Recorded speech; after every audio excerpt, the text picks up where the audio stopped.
This week in English we are reading the story Elmer the Elephant, and as you can see I've attached the YouTube link to the story as well. So if you've got the book, by all means read it with your child, but then maybe watch it as well.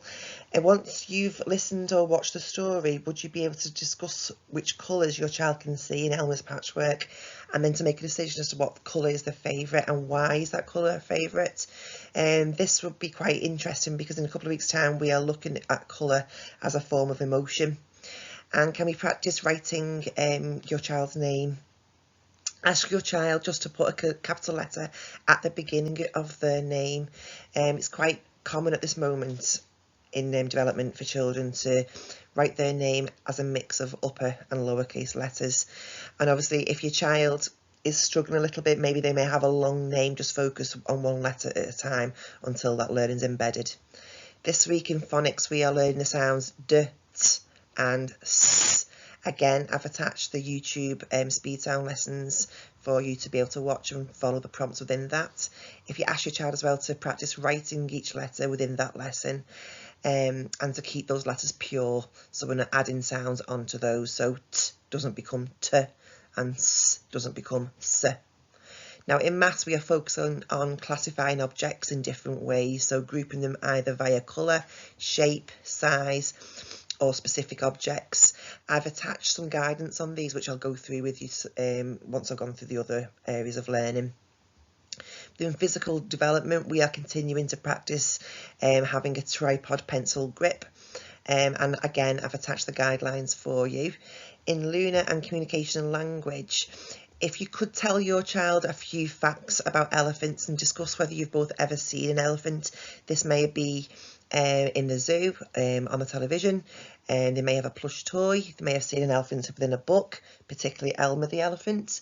And can you think of some adjectives to describe the elephant? And please don't be scared to use that word adjectives. Children are very much like sponges. Once you explain what an adjective is, your child will be able to do that independently. With an expressive art and design, we're asking the children to draw and make collages or junk modelling of an Elmer elephant, and I've given you some examples which I'll go through with you as well. In PSHE we're discussing what makes us happy and why, and to repeat this by talking about what makes us sad and how can we make each other happy. This links strongly to the previous week's focus on friendships. And within PE we are playing beans with your children.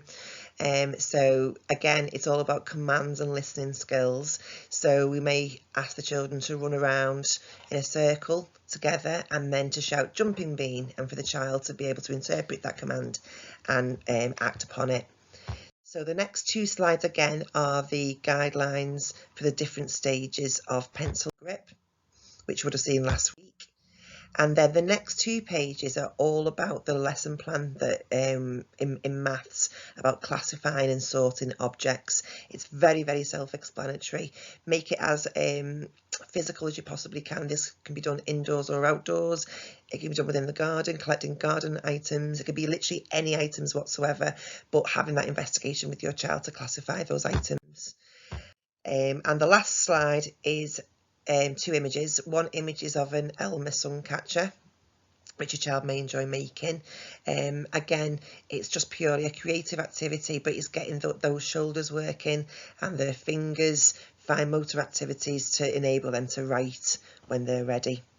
The Elmer collage and role play, sorry, not role play, junk modelling, is literally just a milk carton with the bottom cut off and the lid cut off, and then just gluing any papers that you may have in the home. It hasn't got to be crepe or tissue paper.